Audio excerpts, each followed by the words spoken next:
This is Let's Talk, getting to the root concerns of important issues of the day. This on-the-air community forum believes your voice matters and welcomes all thoughts and views without judgment. Please join today's conversation by calling 415-663-8492, which is, you've just heard in its musical version. Yes, the ringtone. Or 8317-415-663-8492 or 415-663-8317. And sitting in the studio, my name is Paul Raffel. Across from me, Stephen Hurwitz. Hello, Good morning. everyone. Morning. And Shelley Rugg, as usual, at the controls. Yes, sir. The women are in control. Oh, yes. So, today we're talking, the question is, now what? Right? We've had our, the blue wave. Ooh. And now what? What do you expect? And actually, let's see, what was what do you think was the most important vote that you cast in the election? What was the thing that had you most worried or most concerned or you were most happy about? There's a question for everybody, but really, what is it, now what, going forward? What do we do? So when you call in 415-663-8492, 1415663-8492. Oh, that was lovely. Thank you. Really rare for me today. You will, you'll hear a funny little electronic noise as Shelley puts you into the system, so just hang on and wait for her to say you are on the air and then give us a name. Turn down your radio, please, and most importantly, Watch your language. We're live on air, so we need to keep it clean, even when talking about election results. How were the election results for you all? Well, I think that one of the most important thing is the number of women that have taken seats in the House. 117, I believe. Wow. Is that right? 117 women were elected to... Let's just check that out. Anyway, yes, a lot of women. That's a big deal. Were involved. At least 100 to the House. I think it ended up being 117. That is a big deal. But what? There were so many firsts. So now what? What do you expect to happen now? Is the patriarchy going to be crushed? Stephen Hurwitz. Crush the patriarchy. The P word. You know, that's the big question. Will there be big changes? I don't know. Hillary Clinton voted for the Iraqi war. Yeah. Well, yeah, just because it's a woman doesn't necessarily. No. But a new generation of young women coming up. Youngest was 20. You said 22. Well, 22. That was somebody in a state seat. Where was that? That was in Connecticut. Oh, okay. A 22-year-old guy was pushed out. An incumbent Republican. He was this kid, I have to say, was a Democrat, and 22-year-old made it to the state senate in Connecticut. Wow. That was quite... Does it portend a change in voting habits? Well, now... It definitely seems like it made some kind of difference, but I think it was, in addition to the voting, was the number of new people that sort of stepped up to run. Exactly. Yes. That was a huge change. Yes. There was new blood around. A lot of these incumbents found their way home. And some of the, in my opinion, this is just my opinion, not that of KWMR, is that some of the worst right-wing governors and senators were pushed out. Scott Walker, I think, is probably out, although they're all demanding recounts. But he put into effect a law a year ago or 2 years ago after the last election that you had to only win by, or you had to only lose by 1%. Anything greater than that, you couldn't have a recount. So he just He shot himself in the foot, so to speak. There's a lot of unhappiness in Wisconsin anyway. This whole thing of inviting Foxconn in there, which has turned into a major debacle. Oh, tell us more. Yeah, I don't know that story. Foxconn promised to spend billions to create a new factory in Wisconsin. In return, they gave them oodles and oodles of special tax breaks, billions of dollars in tax breaks. They promised to, 25,000 new jobs, and now they're decided they're going to make robotics a big factor, and they're cutting the jobs in half. Really? He also, let's just go through his history, shall we? He gutted bargaining rights for public workers' unions, huge protests years ago. He decimated the University of Wisconsin financially. He rejected, of course, Obamacare, rejecting $1 billion in federal money to expand Medicaid, leaving hundreds of thousands of people in his state uninsured, signed one of the most gerrymandered maps in the country. I wish someone would call in and help us understand why anyone would do that. Being caught in a serious campaign finance scandal, maybe because of Foxconn, I don't know. And he was in power, and he got to do whatever he wanted, like some other people in our and government. Yet it was a very close vote. And it's a close vote. It may be so close that there is a recount, but yeah. With all of that nastiness. I know. Yeah, that is fascinating. This is the thing. Record turnout, still only, it's less than half of registered voters, I think. Eligible voters voted. Oh, really? I think so. Well, there's a difference between eligible and registered, right? It shouldn't be. Are they only eligible if they're registered, or could they be eligible and just didn't register? Oh. Well, yeah, good question. I think something more important is that many Democrats won in red territory despite the gerrymandering. Right. Yeah. So that means there's more power there. Right. And predictably, they won a lot of the cities and they lost a lot of the rural areas. So Texas, for example, Beto, won all the cities and lost in the Texas Panhandle and in West Texas and all that.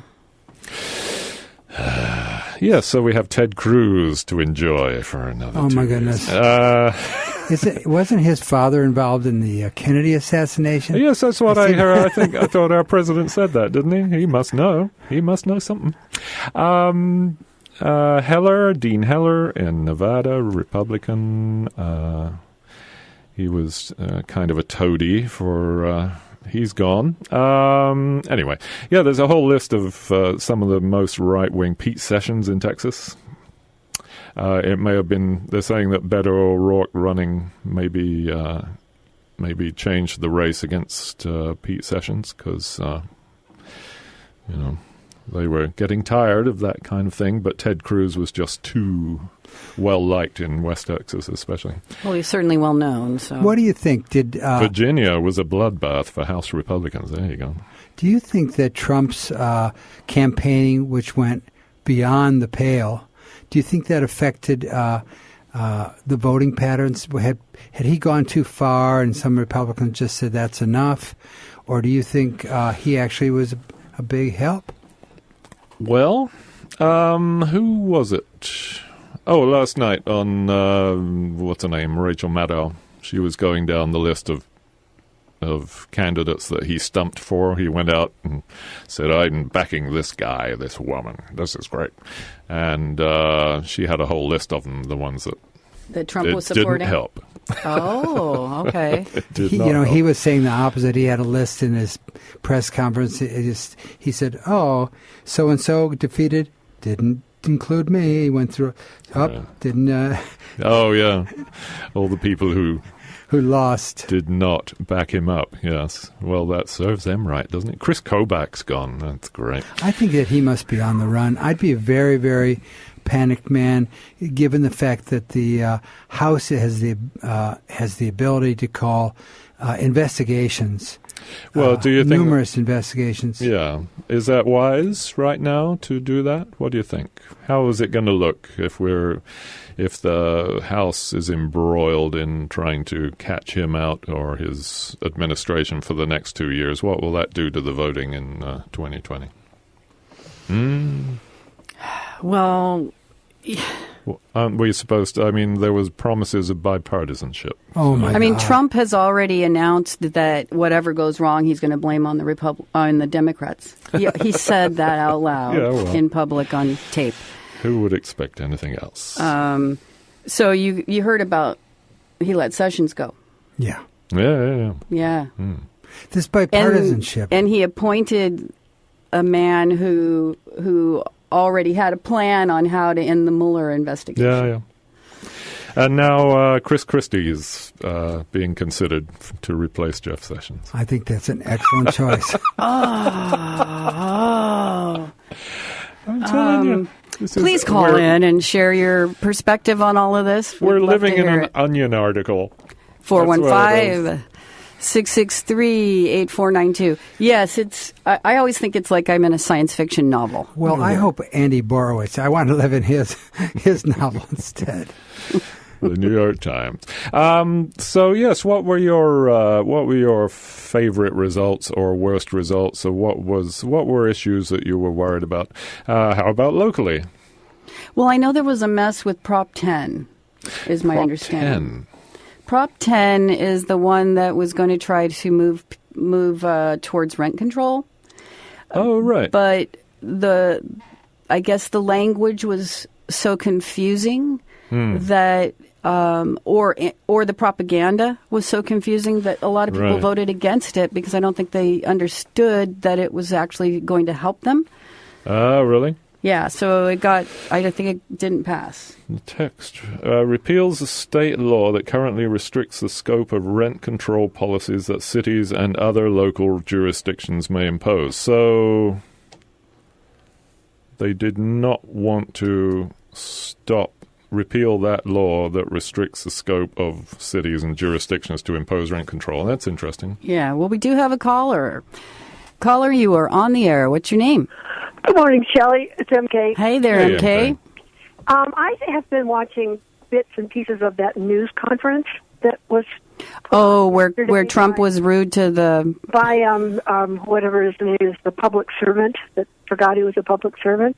And I'm just absolutely astonished. No. I need help here. I mean... Oh, you mean the way he speaks to the... hour and a half of things you can't say on the air. And April Ryan was one of the ones who was one of the reporters who was so rudely dismissed. Was on one of the talk shows this morning, and I was watching her, and then that John Acosta is another one, and gee whiz! I mean, after having no news conferences forever, all of a sudden there's an hour and a half of Old Orange.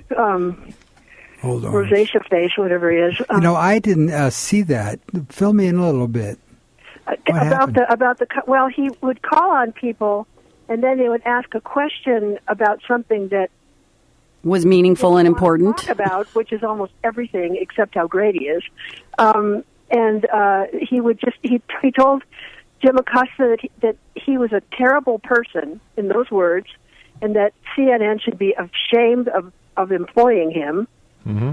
And then April Ryan got up and then a young woman came across and tried to take his microphone out of his hand. One of the Trumpy guys and girls, and he touched her arm and was immediately accused of assault.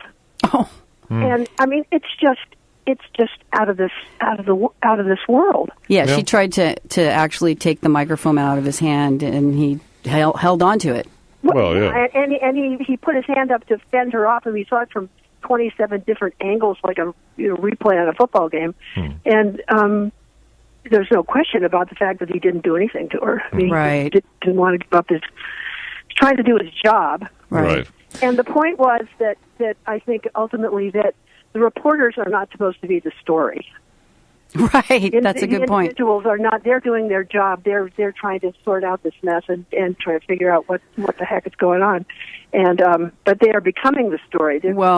It's vital to Trump's agenda that he completely destroy the press. That he's doing a good job of it, by the way. Mm-hmm. He certainly because he tells so many lies. And they're trying to tell the truth. So. He took away the press credentials of this guy. Trying to find out what the truth is, if indeed it's findable. I'm not sure. Wow, yeah, it's hard. It's so convoluted that who knows? Yes, because what we see isn't true, what we hear isn't true, what we think isn't true, what we feel isn't true. Because you can't stand it, then you feel better, but you don't feel better because you don't know what's going on. Nobody knows what's going on. His followers, if something comes out, they think it's a false flag, is what they call it. Mm-hmm. Yeah. What did you think of the election? Are you happy? Are you unhappy with how it turned out? I'm happy with some of the stuff that happened here. Like what?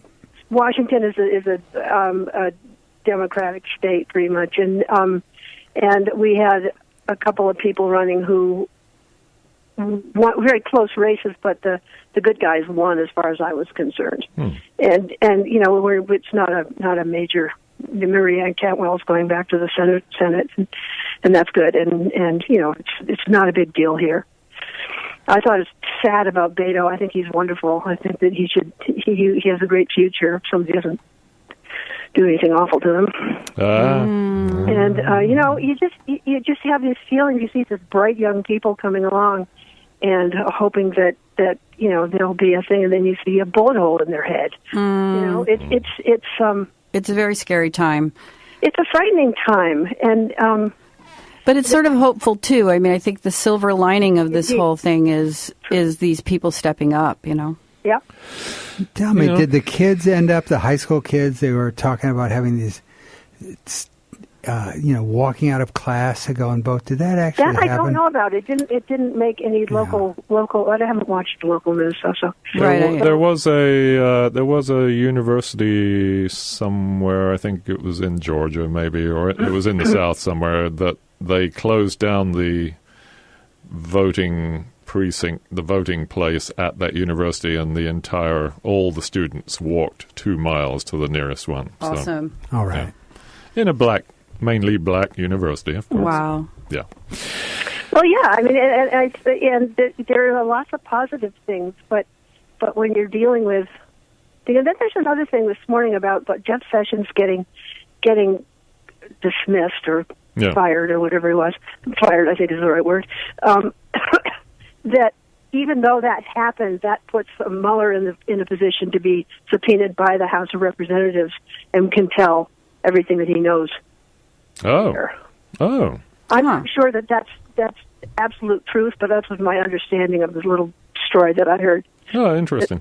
That it's. I think that's what's scaring Trump the most. So they can shut down the investigation now, his flunkies, but they'll still subpoena. That new guy that's coming in is going to cut the funding and make it impossible for it to continue. But it's been going on for pretty long. Yeah. So I'm hopeful about that. Good. And so anyway, it's a nice day. So it's a lovely day. So anyway, life goes on. The sun keeps shining. Yes, it does. Sort of. Yeah. You guys are still really dry, but I guess is the weather thing still on that you're not supposed to. Yes, we just got a new one. Yep. Yeah. So. Okay. Well, anyway, have a happy day. I hope other people call in because I can't be the only bewildered person in the listening.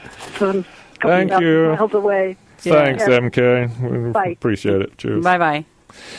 Yeah, give us a call. 415-663-8492 is one of the numbers. Just call in. How do you feel about what happened? Are you hopeful for the future? What's next? What do you hope to see next? Yes. We have a caller. Caller, you are on the air. What's your name? This is Mark. Hello, Mark. Thanks for calling. Hi, good morning. So what is next, just keeping it really local, regarding the outcome of Measure W. Oh, yes. So I was one of the campaigners for the S&W. Did a lot of calling in Point Reyes Station in particular to the registered voters to encourage them to go out. And, in the course of doing that, I think I learned some kind of more granular insight into how the community divides on short-term rental issues. Mm-hmm. And my hope would be that the outcome was about 900 votes no to just under 2,500 votes yes. So about a 3-1 margin. It passed handily. Yeah. However, I think it would be a real mistake and a missed opportunity if the constituency that's very concerned about short-term rentals would sort of imagine that we can sort of sit on our laurels that that measure and its and the funding that it'll create, which is incredibly important, I think, and that's why I was so strongly in favor of it, because I think it will not only bolster volunteer fire departments, but from my point of view, underwrite organizations like CLAM and Bolinas Land Trust and others. Right, that's really needed, yeah. But the question is next steps, because short-term rentals are hollowing out the community. This is the conversation. Right. The No on W folks, for a good segment of the No on W folks, were traditional B&B operators. That is, people that have operated for a long time, accommodations for in their own residence, and in any case, there's a whole range of folks that had a stake in opposing W, which comes from some reasonable complaints. And sort of the overarching one is the county has been asleep over the last 10 years about regulation of short-term rentals. Yes. And I think because the issue hopefully has been somewhat elevated in the community by this campaign, that the folks that were strong advocates for W, and even the folks that were opposed to it for a variety of reasons about its enforcement, about its fairness, about the county's ability to monitor, regulate, and so on, somehow we need to come together and figure out what the next steps are, because it's in everyone's interest, I think. Yeah, there needs to be some regulation around the Airbnbs, because they're actually destroying communities around the world. Mm-hmm. And there is, and Dennis, is taking leadership in this, Tony.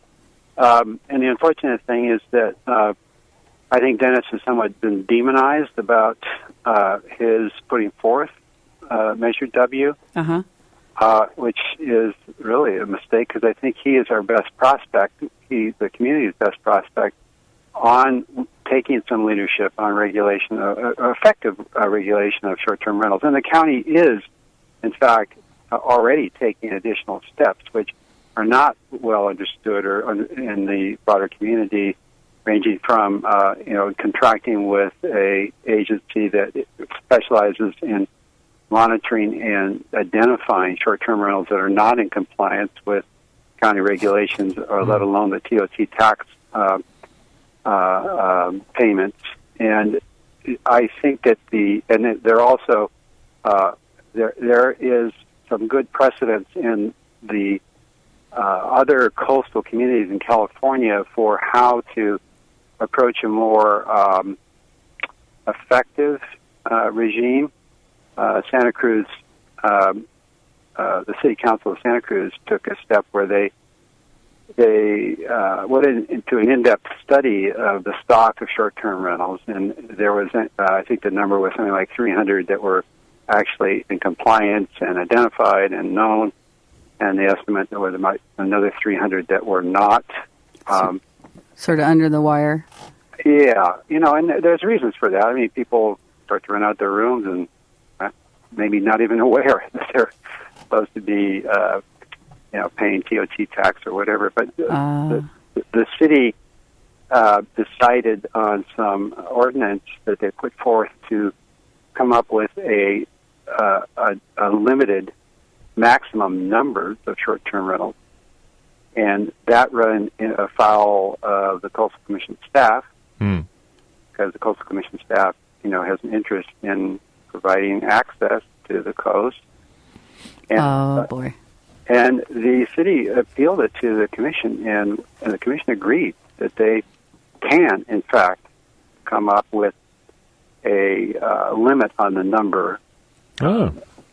And, one of the downsides of the way some of rent control, the statewide rent control legislation works, is that landlords throughout the state, by the universal state law, which was attempted to be repealed but failed, is that if once a unit becomes vacant, it is not necessarily, doesn't have to be retained as an affordable housing unit. And similarly, there's a provision that, if you have a B&B or a short-term rental operation that was established on the basis of a resident operator, that if that changes, is that enforced? How is that regulated, and so on? In any case, maybe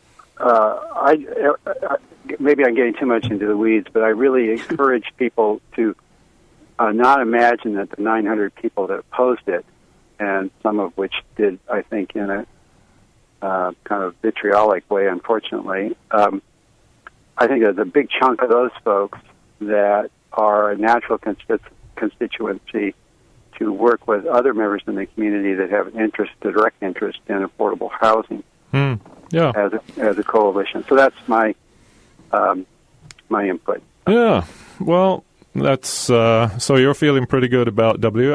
It's one question I had is how do we know that extra 4% is actually going to make it back to West Marin? There's extra accounting, extra manpower involved, people working on that? Yeah, there is. I mean, the mechanism is that there's an advisory group that would be formed for the housing portion, and an advisory group for the volunteer fire department portions, and that those would be people designated from the communities, from West Marin community, to advise. Just hang on for a moment there, Mark. Just hang on. Yes, I have to read a red flag warning. The National Weather Service has issued a red flag warning for the North Bay Mountains and other parts of the Bay Area, which is in effect now through 7 a.m. Friday, November 9th.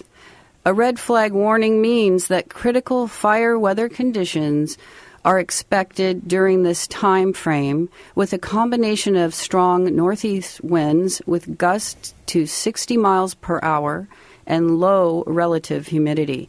The affected area includes terrain in Marin, Napa, and Sonoma counties above 1,000 feet.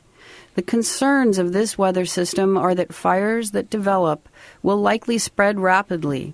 Therefore, there are land use restrictions in effect for the Marin Municipal Water District, Mount Tamalpais State Park, Marin Open Space, and the Point Reyes National Seashore. Exercise extreme caution during the red flag warning because a simple spark could cause a major wildfire.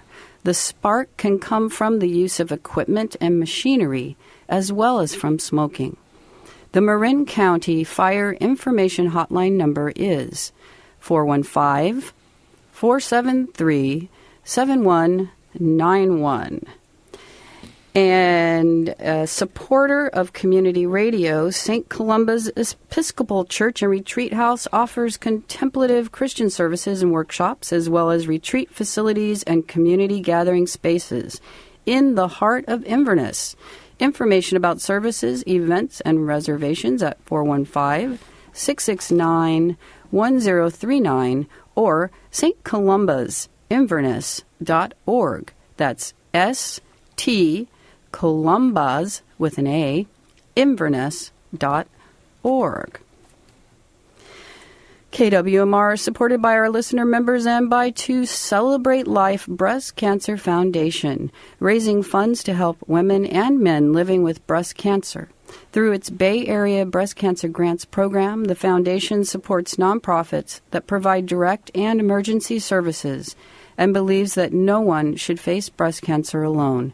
Information about how to get involved is available at toCelebratelife.org. And you're listening to KWMR Point Reyes Station, 90.5 in Point Reyes, 89.9 in Bolinas, 92.3 in the San Geronimo Valley. And we're Let's Talk, call-in radio, and the number to call in is 415-663-8492 or 8317, and we have Mark on the line. And I just want to say, I know there are some opinionated people out there. Please, let's hear Give us a call. Yeah.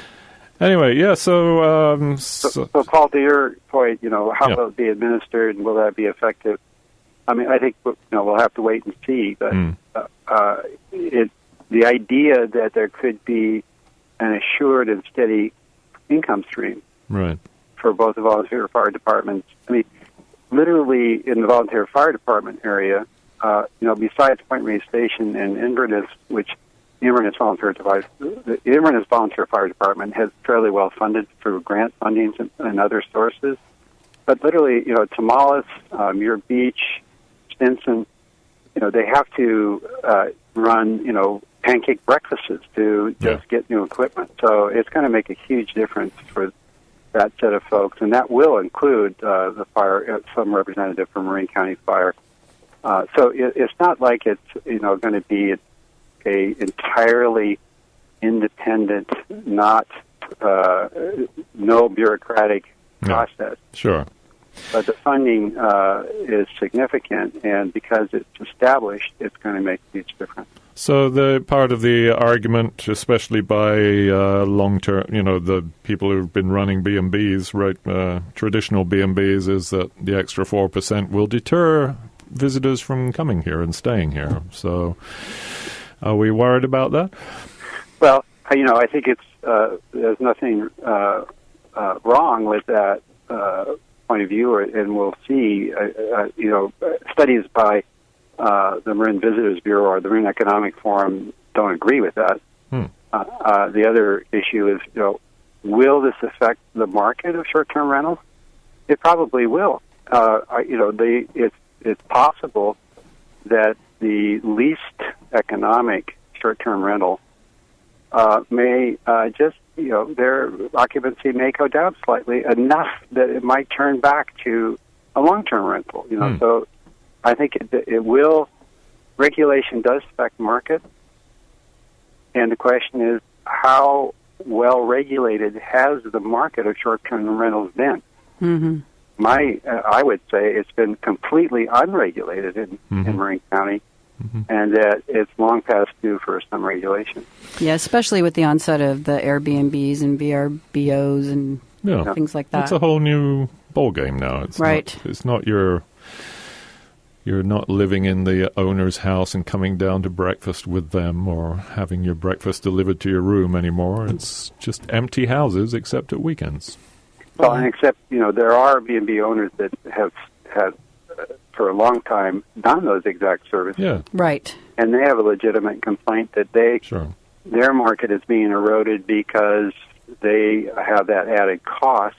Right. But I would also argue that the niche filled by the internet marketing of places where people arrive for a night or two, and they don't want to see the owner. They don't want to have breakfast. They want to go to the Bovine or wherever and get stuff and bring it home, and so it's filled the market. The market's out there. Mm-hmm. Mm-hmm.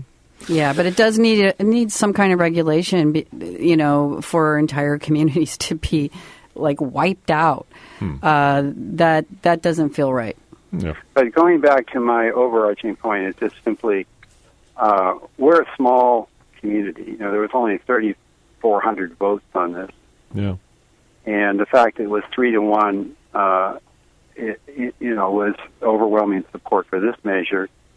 But that some portion of all of those votes should be a good portion, more than 2,500 of those votes should be a constituency for further steps to regulate short-term rentals. Yes. Good. Well, thank you, Mark. Yeah. Appreciate the call. It's an important local issue. Thank you. Thanks. Thanks for Thanks a calling. lot. Cheers. Very well spoken. Very well elucidated, Yes. I would say.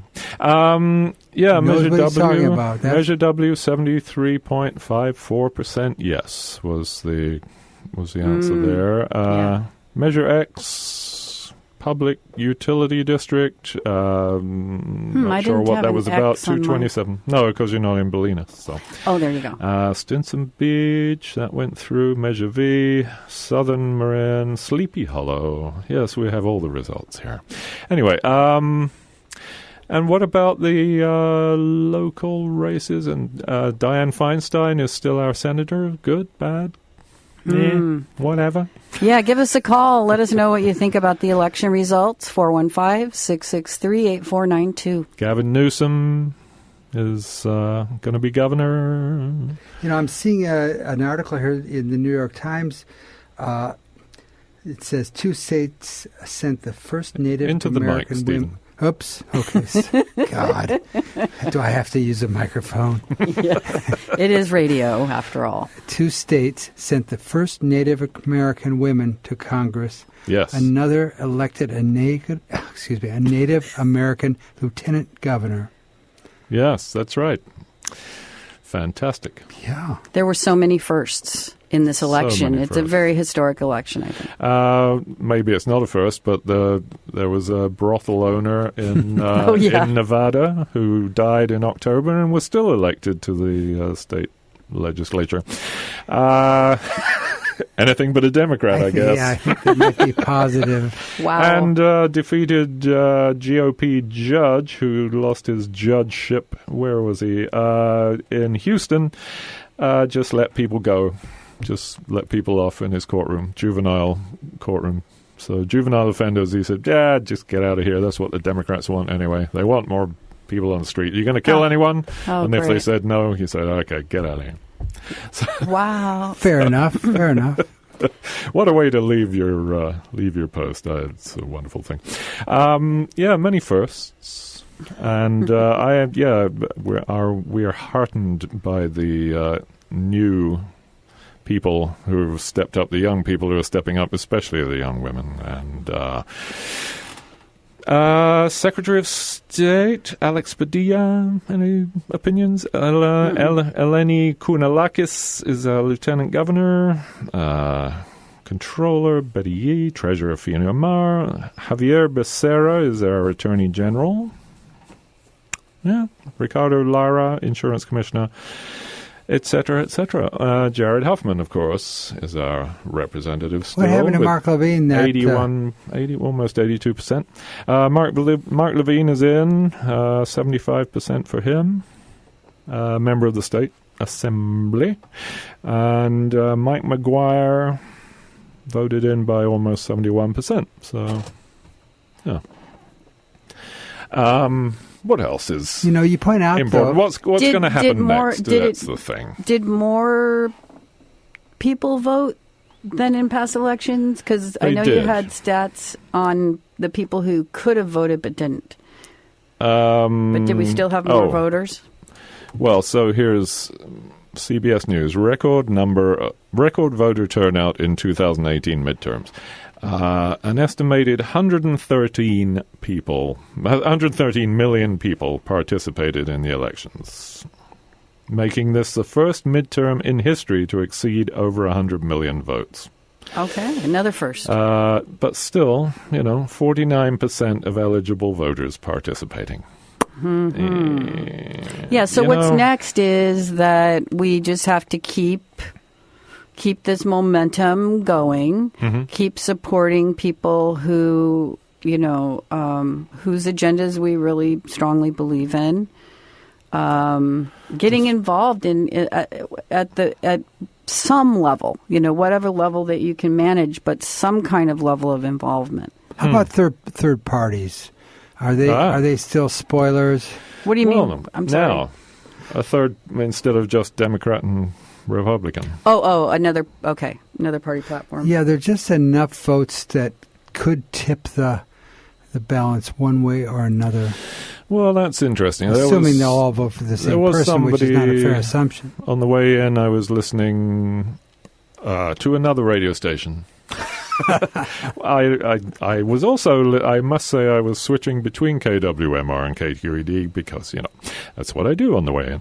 KQED, there was a caller called into Krasny and said, well, this is setting the scene for a progressive party. Now we know where there's a huge block of the Democratic machine that is middle of the road, basically going right wing. They're more right wing than they used to be. Status quo. And there is enough progressives coming up through, perhaps, that a progressive party might be a viable thing. It might emerge. And then you have to start wondering about coalition governments or reruns.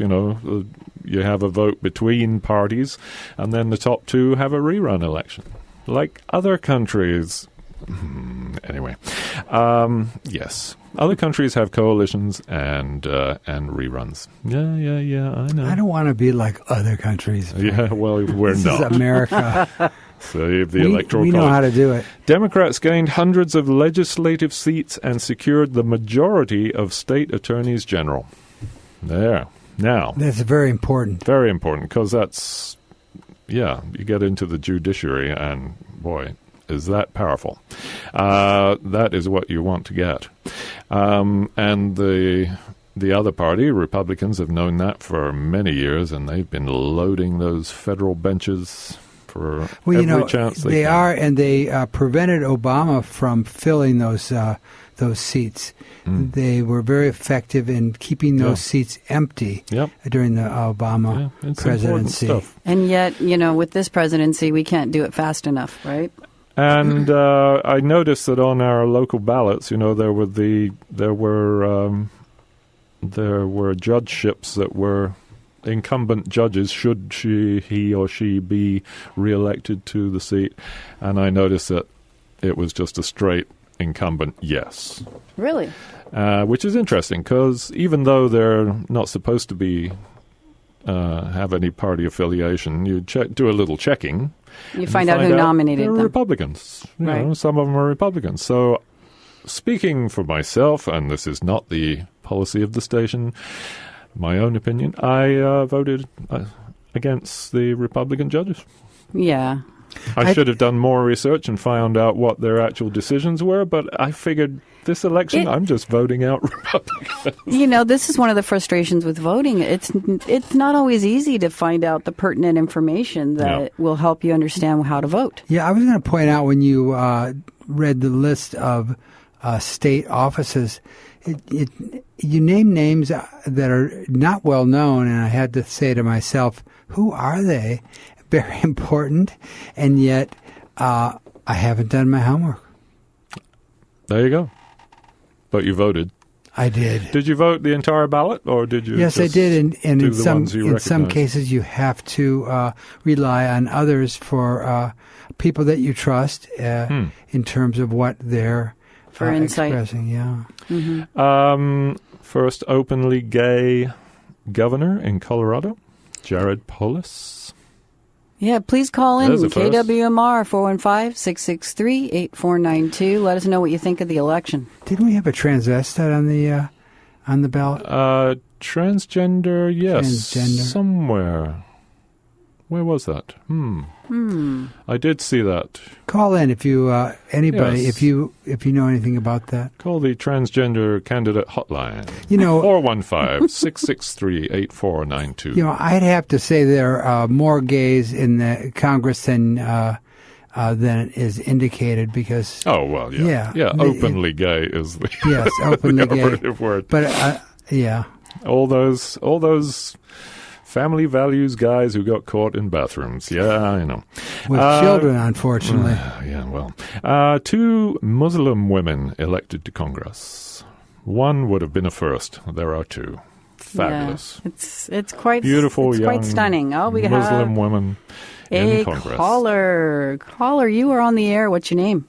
Oh, hi, my name is Terry. Hi, Terry. Hi, I just wanted to let you know that you were asking about the first transgender, and I read it was in Vermont.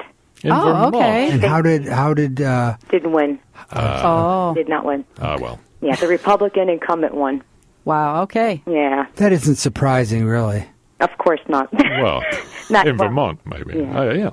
Okay. Yeah, well, thanks for letting us know. You betcha. Thank you. Thank Bye. you very much. Bye. Thank you. Give us a call, 415-663-8492. Are you hopeful for the future? What's next? Now what? What are we going to do? Are we going to sit back and just see what happens, let everything pan out, or do we keep up this exhausting thing that a lot of people are doing? Planned A lot of people are still involved. for tomorrow, I believe. Oh, really? Good. Yes, we have a caller. Caller, you're on the air. What's your name? George. Hi, George. Hey, George. Hey, Biff. Hi, y'all.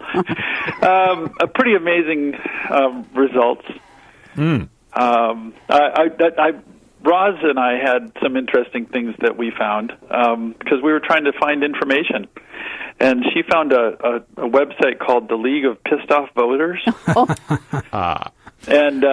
And it was great. You can't say that on the air. Oh, is that one of those words? Yes. That is? Oh, I'm sorry. I said pursed. Like I carry a purse. Yeah. Okay, anyways, go on. Pardon me.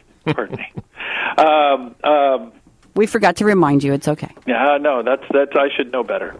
Pursed is my word. So anyhow, this site was wonderful because it actually had a number. They'd really done their research, and it was progressive in tone, but it actually was very informational. And actually helped a lot on the judgeships and various. Oh, okay, good to know. Thanks for that. The more esoteric things that you try to find information on. Yeah, because I had heard about a couple other websites, but I hadn't heard of that one. So was this helpful for you? In the scheme of things, Steve, it's like information is one of those things where you have to gather, seven different sources and then kind of cobble through it and figure out your answer. Yeah. And I think that's really, in the scheme of things, it was helpful. Cool. Yeah. Good to know. The other thing that I wanted to mention is that it was fascinating in the midst of all the news that another Supreme Court justice fell and broke 3 ribs. Yes, I know. So it's like one of those things that it just brings it up in your mind. You just, Oh, my God. yeah, Can I say that online? Oh, my God. yeah, I know. I could have. I've heard that some people have offered to donate organs if she needed them.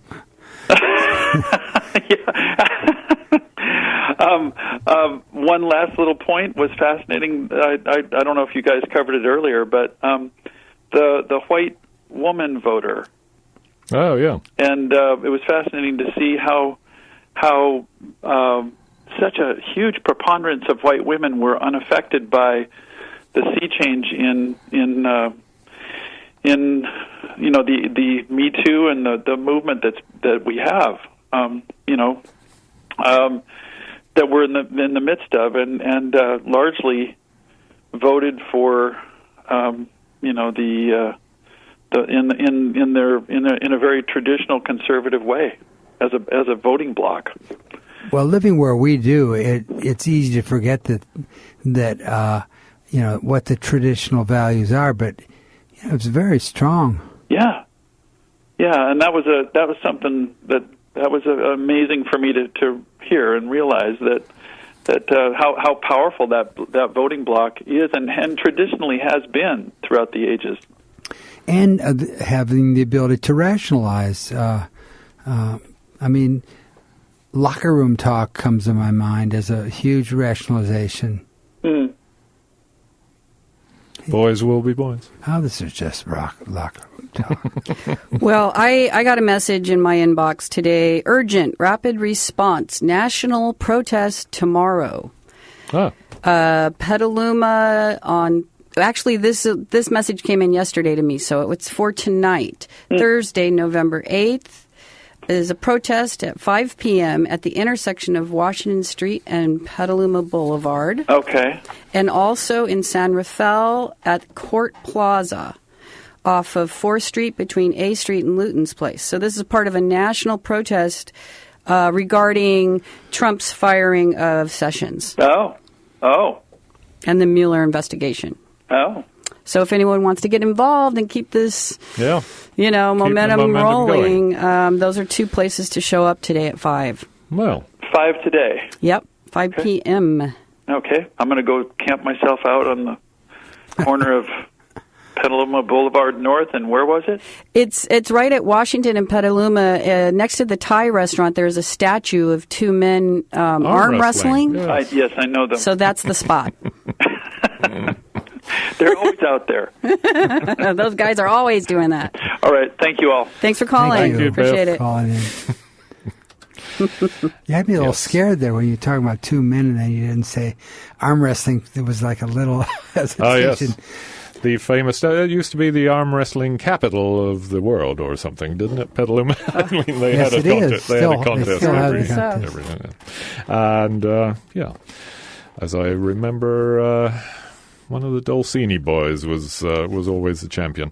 Anyway, so, yes. There's just a few minutes left if you want to call in. 415-663-8492. What do you think about the election? Yes. Are you happy? Are you not happy? Are you hopeful? And what needs to be done next? What do you think is going to happen? I mean, locally, the measures, everything's going to continue in California. We're still going to be basically a Democratic state with lots of Republicans up north, but mostly we're a progressive. I'm hopeful that state. I'm hopeful that federally, what do you think is going to happen? You asked, but you're hopeful. Yeah, I'm moderately hopeful.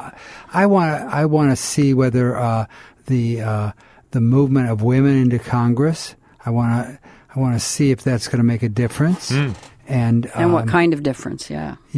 Especially once they get on some of these committees, and which Democrats will now. The House committees are going to be headed by Democrats. So Maxine Waters on the Finance Committee or something. There you go. I feel more hopeful after the results of this election, and at the same time, I'm also a little more scared, frightened for. Because, yes, there already has been demonstrated backlash in the form of extreme physical violence, of people being killed. And that's really scary. Another thing scary is that I think Trump is feeling a little bit more vulnerable. Who knows what could come from a man that's pushed into a corner. That's right. He's just going to fire everyone. I think we look at Shakespeare, don't we? He'll fire America. It's all in Shakespeare somewhere. When the guy gets backed into a corner. Macbeth. Let's go with Macbeth. That's a good one. Anyway, but are we hopeful? I mean, it was pretty good. We didn't get the Senate. I mean, the Democrats did not get the Senate. Not me personally. It's going to be gridlock again? Are we looking at gridlock again? Will anything get done? Well, you got to remember that Trump has a veto power, so it's going to be hard to get something passed. So really the hope is that for Democrats that they will stop some of the more egregious things from getting done. Yeah.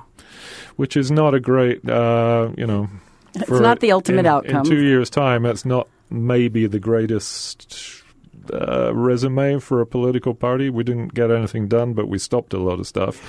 It's, when it doesn't happen, it doesn't, it's, I think the next thing, not the same as actually getting stuff done. It's important, though, to put up that roadblock. Yeah, I understand. I think the next political event we can start looking for is that people who want to be president of the United States, and there are a lot of Republicans that do, and not everybody wants to see Trump have another term. Right. Well, maybe if we have elections in 2020. You're scaring me now. President for life. Any last? We've got about a minute to go. Any last thoughts? Who do you think is going to be running in 2 years' time? Kamala Harris is going to be running, no doubt. Beto? You want Beto for president? I have a feeling there's going to be a lot of exciting people. Chris running. Christie will be running again. Oh, But you do point out that there's no clear Democrat leader. That we're going to find out more about leadership in that party. I think. Well, in so both parties. Is Hillary going to run again? Well, Pence is already gathering money for a run. So, Sure. Okay. well, shall we wrap this Thank up? you, folks. This has been Let's Talk. Thanks to callers and listeners.